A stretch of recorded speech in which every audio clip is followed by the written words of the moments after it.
샬롬 샬롬 샬롬 샬롬. 하나님 사랑합니다. 여러분 주 안에서 사랑합니다. 사순절 기간 가고 있습니다. 8일째 되는 날이네요. 요한복음 18장 12절에서 14절 19절에서 24절 말씀으로 예수 그리스도라는 제목으로 함께 은혜를 나눕니다.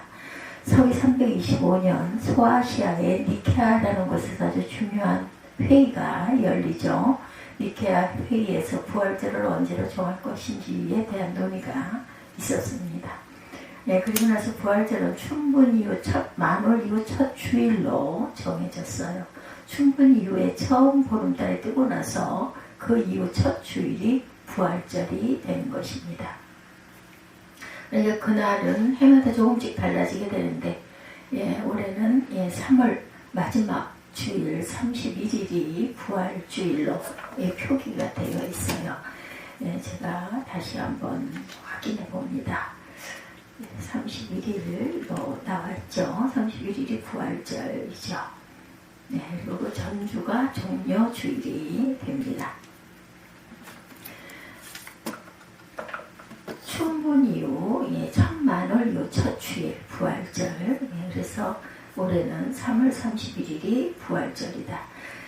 칠순하면 70을 의미하고 팔순하면 80이고 사순하면 40일이라는 뜻이죠. 부활절 이전의 40일간은 사순절이다 이렇게 말합니다. 중간에 들어있는 주일은 제외하고 부활절 이전의 40일간을 사순절이다 이렇게 말해요. 그래서 사순절은 해마다 수요일에 시작이 되는데 사순절이 이렇게 수요일에 시작이 되었어요. 올해는 2월 14일 날 사순절 시작이 되었습니다. 사순이라는 40이라는 숫자가 나올 때 그 40이라는 숫자에는 고난과 연단 그리고 기다림의 의미가 들어있어요. 출국해서 가나안 땅에 들어가기 전에 40년 동안 이스라엘 백성은 광야에서 방황하며 연단을 받아야 했습니다. 공적인 사역을 시작하기 전에 예수께서 40일 동안 광야에서 마귀 사탄에게 시험을 당하셨죠. 십자가에 죽으신 예수께서 부활하실 때까지 죽음과 부활 사이에 시간은 40시간 정도였던 것으로 알려져 있습니다. 그러니까 사순절의 40은 고난과 연단의 시간이고 약속의 땅을 바라보는 시간이고 하나님의 영광을 기다리는 시간이 되는 것이죠. 수요일에 올해 사순절 시작이 되어서 성경적인 교과서적인 믿음을 가지고 사순절을 지내시기 바랍니다.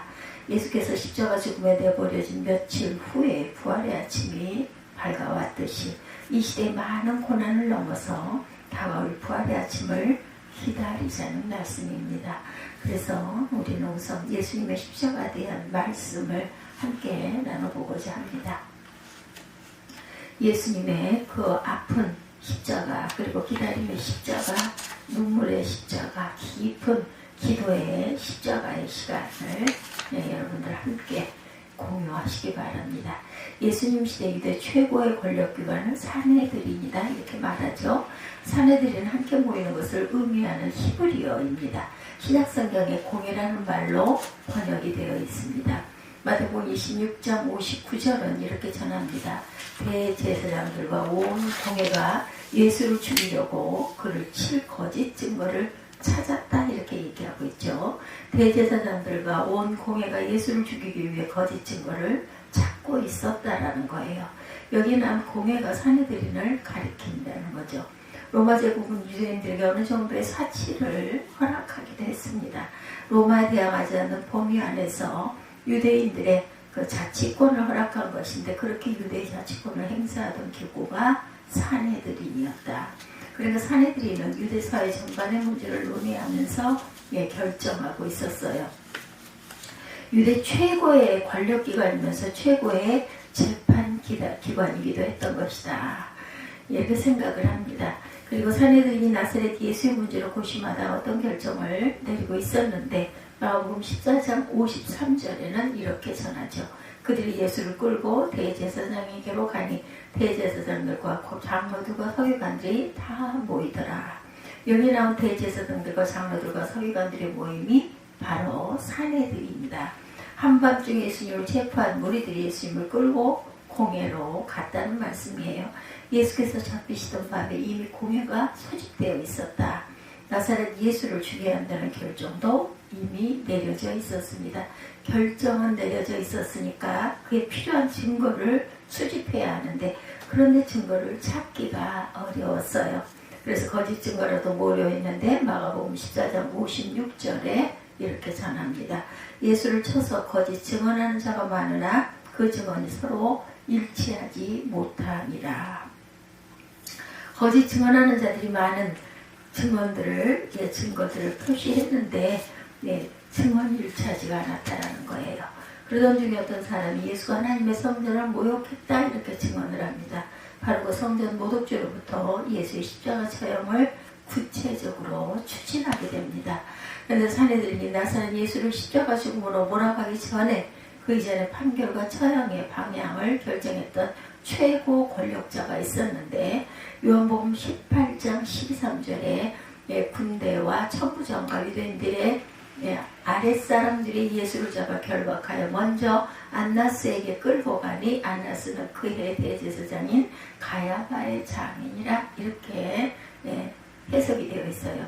사내들인의 의장은 현직 대제사장이 맡고 있었어요. 그렇다면 예수님을 체포한 무리들이 현직 대제사장인 가야바에게로 갔을 듯한데 그들은 먼저 안나스에게 갔다 이렇게 증거되어 있어요. 안나스는 직전에 대제사장이면서 그 자리를 가야바에게 물려준 사람이에요.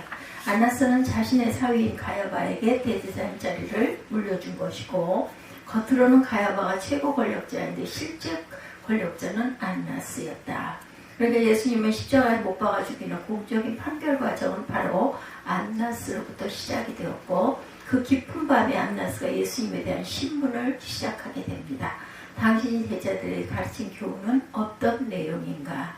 요한복음 18장 19절에 대제사장이 예수에게 그의 제자들과 그의 교훈에 대하여 물으니, 그러자 예수님은 20절과 21절을 통해서 이렇게 대답합니다. 내가 드러내놓고 세상에 말하였노라. 내가 무슨 말을 하였는지 들은 자들에게 물어보라. 나는 항상 공개적으로 가르쳤으니 가르침을 들은 사람들에게 물어보아라. 예수께서 그렇게 대답하십니다. 그래서 안나스 곁에 있던 부한 사람이 예수님을 때리면서 야단을 칩니다. 네가 어찌 대제사장이 그렇게 무례하게 대답을 하는가? 그런 과정에서 예수님의 죽음에 대한 안나스의 의지가 암묵적으로 전달되고 있었던 것이고, 이후의 모든 과정은 그 뜻을 이루어가는 과정이 그저 표면적인 형식적인 과정이 된 셈입니다. 요한복음 18장 24절에 안나스가 예수를 결박한 그대로 대제사장 가야바에게 보내니라. 안나스가 자신의 사위인 가야바에게 이후의 구체적인 결정과 처형 과정을 넘기고 있었다라는 거죠. 그런데 나사렛 예수를 죽여야 한다는 것은 가야바의 소신이기도 했습니다. 죽은 지 나흘 된 나사로가 부활했을 때 유대사회가 발칵 뒤집어진 적이 있었어요. 그때도 공회로 모여서 예수의 문제를 논의한 적이 있었고, 그 당시에 가야바가 요한복음 11장 48절을 통하여 이렇게 외칩니다. 만일 그를 이대로 두면 모든 사람이 그를 믿을 것이요, 그리고 로마인들이 와서 우리 땅과 우리 민족을 빼앗아 가리라. 나사렛 예수가 놀라운 기적을 자꾸 행하고 백성들이 예수를 쫓으려 하는 것을 이대로 놔두면 사회적인 대혼란이 일어나게 될 것이고, 로마 제국이 유대의 이런 혼란을 그냥 놔두지 않을 것이 아닌가. 그러니까 유대의 정치적 사회적 안정을 위하여 이 한 사람은 죽여야 한다. 요한복음 11장 50절을 통해 가야바가 이런 제안을 합니다. 한 사람이 백성을 위하여 죽어 온 민족이 망하지 않게 되는 것이 너에게 유익한 줄을 생각하지 아니하는도다. 온 민족의 유익을 위하여 나사렛 예수 한 사람을 죽여야 한다. 이런 뜻입니다. 유대민족의 현실적인 유익을 위하여, 유대의 사회적 안정을 위하여 이 한 사람을 죽이는 것이 옳다. 하나님의 종이라는 가야바가 하나님의 아들을 죽여야 한다고 외친 거예요. 유대의 정치적 사회적 현실을 위하여 이 한 사람은 죽이는 것이 옳다. 예수를 없애야 한다. 예수를 버려야 한다. 그 점에서 하나님의 종이라는 안나스와 가야바의 마음은 하나가 되어 있었다는 것이죠. 최고 권력자들의 마음에 그렇게 결정이 이루어지고 구체적인 증거 수집과 공적인 고발 과정이 이어지게 됩니다. 그리고 나서 빌라도의 법정에서 사형 판결을 받아내면 모든 일은 마무리가 될 것이다. 그래서 그 새벽에 빌라도를 찾아갔을 때 빌라도는 귀찮은 듯이 이렇게 외칩니다. 율법과 종교 문제를 가지고 찾아온 것 같은데 너희가 너희 유대의 법대로 처리하면 될 게 아닌가. 요한복음 18장 31절은 빌라도가 이르되 너희가 그를 데려다가 너희 법대로 재판해라. 그래서 유대인 무리가 외치죠.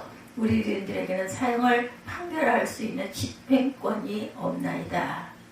그렇지만 우리는 이 사람을 나사렛 예수를 반드시 죽여야 합니다.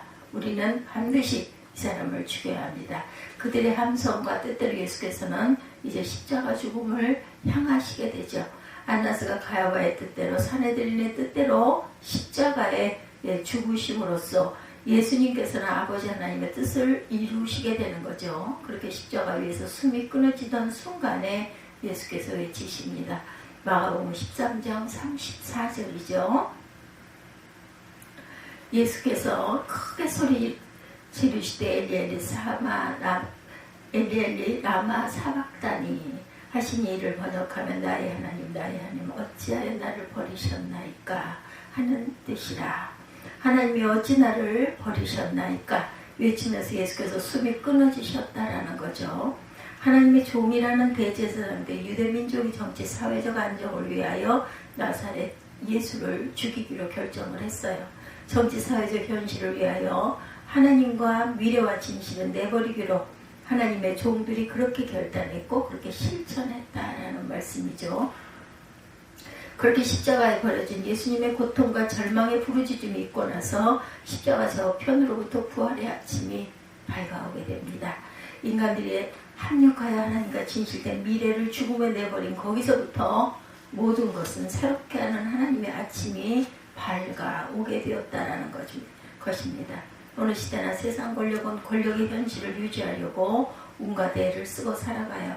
권력의 현실 유지를 고집하는 만큼 그들은 진실과 양심을 외면하게 됩니다. 그러면서 자연스럽게 하나님과 미래에 대해서 등지게 되죠.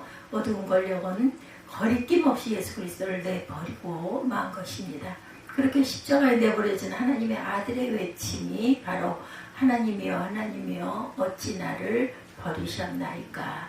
그러니까 십자가의 그리스도는 세상으로부터 버려진 그리스도이시다. 그러니까 그의 몸된 교회도 기독교인들도 이 세상에서 버려진 것이 당연합니다. 그래서 이제 이 나라의 교회들과 기독교인들은 이 세상 이 나라에서 내버려진 듯이 한참을 살아왔다고 생각이 됩니다. 그렇게 버려지는 흐름 속에 우리는 올해 사순절을 또한 맞이하게 된 거죠. 왜 그렇게 내버려진 것은 우리들만의 문제가 아니라는 것이 중요합니다. 믿음의 선조들은 버려진 사람들이었다. 가장 소중한 것을 잃어버렸거나 길 없는 광야에 내버려졌거나 열심히 기도했지만 응답을 얻지 못하고 버려진 사람들이었다. 시편 77편 7절입니다. 주께서 영원히 버리실까 다시는 은혜를 베풀지 아니하실까. 하나님께서 이 나라의 교회와 기독교인들을 버리신 것인가. 다시는 우리에게 은혜를 베풀지 아니하시려는가. 그 절망적인 부르짖음을 걸머쥐고 십자가를 향하신 분이 바로 예수 그리스도이시다. 이 세상에서 버려진 많은 사람들의 절망과 탄식이 예수님의 엘리엘리 엘리사마 라마 사박다니 엘리엘리 라마 사박다니입니다. 하나님이여 하나님이여 어찌하여 나를 버리셨나이까. 버려진 그 외침은 그것으로 끝나지 않아요. 기독교 신앙의 핵심이고 최고의 진리이기도 합니다. 버려진 그 외침 이후에 십자가에 예수님께서 어떤 일이 일어나게 될 것인가. 누가복음 23장 46절에 전하고 있죠. 예수께서 큰 소리로 불러 이르시되 아버지 내 영혼을 아버지 손에 부탁하나이다 하고 이 말씀을 하신 후 숨지시니라. 이렇게 증거되어 있습니다. 아버지 내 영혼을 아버지 손에 부탁하나이다. 온 세상으로부터 버려진 이후의 모든 일을 아버지 하나님께 맡기면서 예수님은 십자가 위에서 그렇게 숨지셨어요. 이의 모든 일은 인간의 능력을 넘어서는 일들입니다. 이제 하나님께서 친히 인간과 세상 역사에 가까이 개입하시게 돼요. 그렇게 하루 이틀 사흘째 되는 아침에 부활의 영광이 나타나게 되는 거죠. 세상 권력에 의하여 정치 사회적인 현실 논리에 의하여 예수 그리스도께서는 골고다 십자가에 내버려지셨어요. 그렇게 버려진 하루 이틀 이후 아버지 하나님께서 다시 살리셨으니 그것이 바로 예수 그리스도의 부활이요 기독교의 복음인 것입니다. 시대적인 제왕과 정치 사회 사상의 혼란과 나라들 간의 분쟁과 전쟁으로 이 시대는 그리고 우리는 내버려진 듯이 살아왔어요. 십자가 죽음에 버려진 그리스도를 다시 살리신 하나님께서 오랫동안 버려진 듯이 살아온 이 나라와 교회들과 백성들을 다시 살리실 것을 믿으시기 바랍니다. 세상은 버렸으되 하나님은 다시 살리신다는 믿음과 기도로 사순절 기간을 온전하게 주님의 기도와 함께 동행하시는 저와 여러분들이 되시기를 주님의 이름으로 축복합니다.